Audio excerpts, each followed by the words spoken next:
Okay, so we shall now begin analyzing the genealogy within the Gospel of Matthew.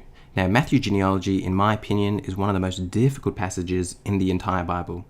And there are going to be moments in the next few videos when you're going to be wondering whether working through this very difficult passage is worth it or perhaps even necessary. So before we begin, I'm going to quote Wayne Talbot, who in his book, Once a Christian, How the Bible Convinced Me to Walk Away, tells his audience that one of the reasons why he rejected his Christian faith is because of the genealogies within the Gospels. He writes, "The issue of genealogy is of the most utmost importance, for in the eyes of the Jews only a direct descendant of the bloodline of King David would qualify to be the Messiah. Christian scholars have acknowledged the difficulties associated with the genealogies given in Matthew and Luke, but there is no consensus on how to resolve them. Again, I go back to the Christian claim that the Bible is inerrant, that every word is that of God, and that God is not the author of confusion. Really? I'm confused. Scholars are confused. So what does that say about the Christian doctrine concerning the authenticity of the New Testament?" I really love the clarity of this quote, and it clearly demonstrates why it is essential that we work through and have a thorough understanding of Matthew's genealogy.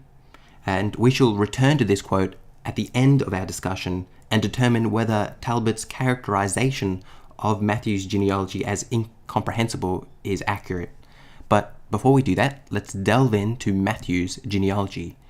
And the most important verse of Matthew's genealogy is verse 17, which reads, "So all the generations from Abraham to David were 14 generations."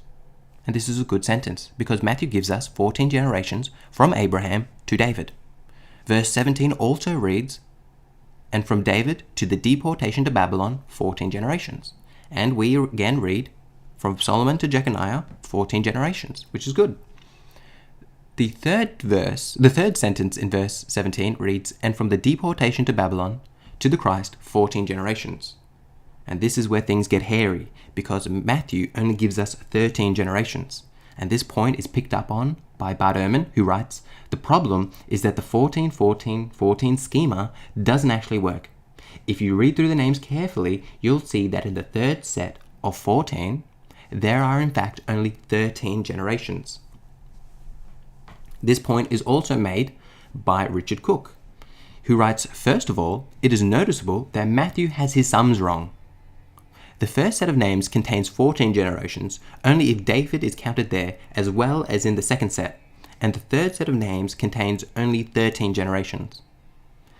Alright, so that's a difficult quote from Cook, and it's difficult because of this second sentence. The first set of names contains 14 generations only if David is counted there for a second time. Ignore that quote. All I want you to pay attention is the fact that the third set of names contains 13 generations. The issue of whether or not we count names twice will be addressed later on in this video series. So now let's just kind of dissect Matthew's genealogy. So here is verses 2 to 6 of chapter 1 of Matthew. And we're just going to put over here 14 names. 14, put down 14. And we're going to just simply go, all right, you got Abraham, you got Isaac, you got Jacob, you got Judah, you got Perez, and so on and so on and so on, all the way down to David. The next thing I'm going to do, and this isn't going to make any sense, so you're just going to have to trust me, is I'm going to write down the last sentence of this section. So Jesse, the father of David, the king. I'm just going to put this down here. Jesse, the father of David, the king. Okay. So acknowledge that the first set is good. We have 14 names ending in David. Let's now go to the second set. And here is verses 6 to 11. And again, let's put the first sentence of this section up here. So the first sentence is, David was the father of Solomon. So here are 14 names. David was the father of Solomon. Okay, so just notice that we have David mentioned here and David mentioned down here. But we're obviously not going to count David twice, because that would be cheating. We're going to start this list with Solomon. But let's just acknowledge the fact that in the second section, Matthew does mention David again. Okay, so we have Solomon and Rehoboam, now Abijah, then Asaph and Jehoshaphat, and all the way down to Jeconiah. Notice too that if we did count David twice, it would screw up our list, because then we would have 15 generations. So people who say that you need to count names twice, don't listen to them. You don't count names twice. Okay.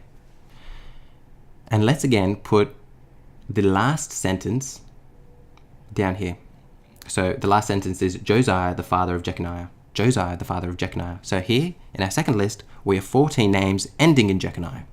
Let's now go to our final section, which is verses 12 to 16. And here are our 14 names. And again, let's put the first sentence of this section up here. So it's going to read, Jeconiah was the father of Shealtiel. I can't say that name. So there it is. So notice again that we have Jeconiah here and Jeconiah down here.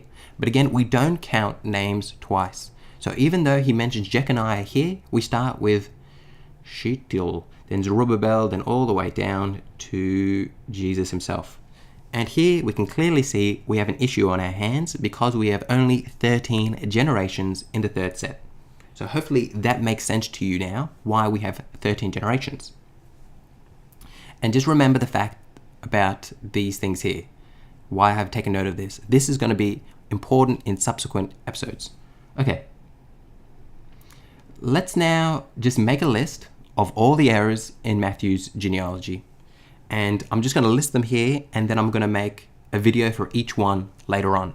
Okay, so the most obvious one is that the last set of names is missing a generation. Is the last set of 14 missing a name?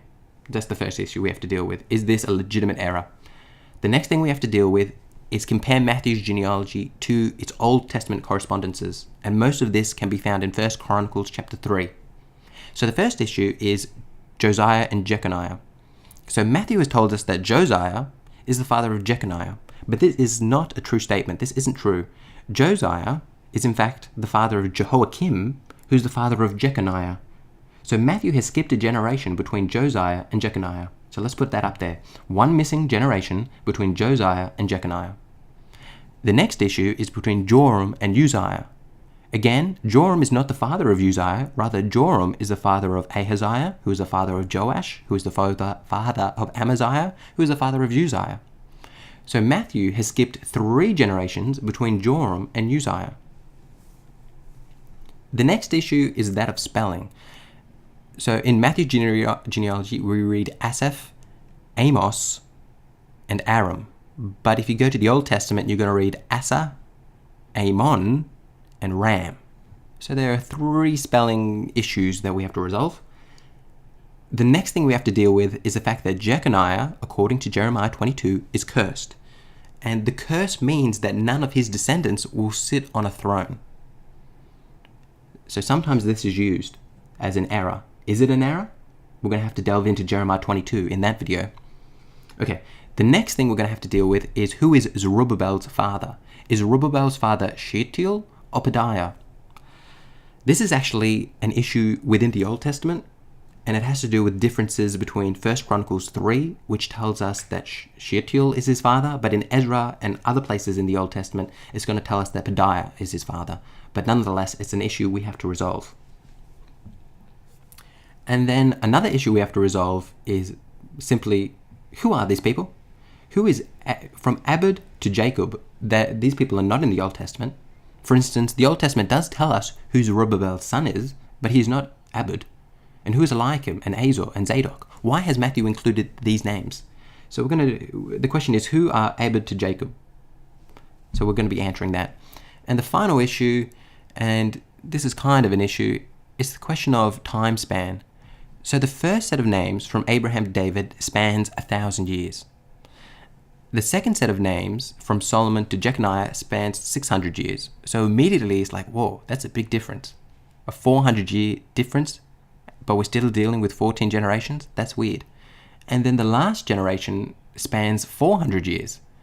So it's weird yet again. Why are there these large time variations between the sets? Because each set contains 14 generations. So you'd expect them to be somewhat equivalent. So this is our final issue, the large time variation between 3 groups of 14. So as you can see, we have 8 alleged errors that we are going to attempt to reconcile. We're going to just attempt to explain what's going on there. And each video, I'm going to produce next is just going to be dealing with one of these errors. So I hope you join me.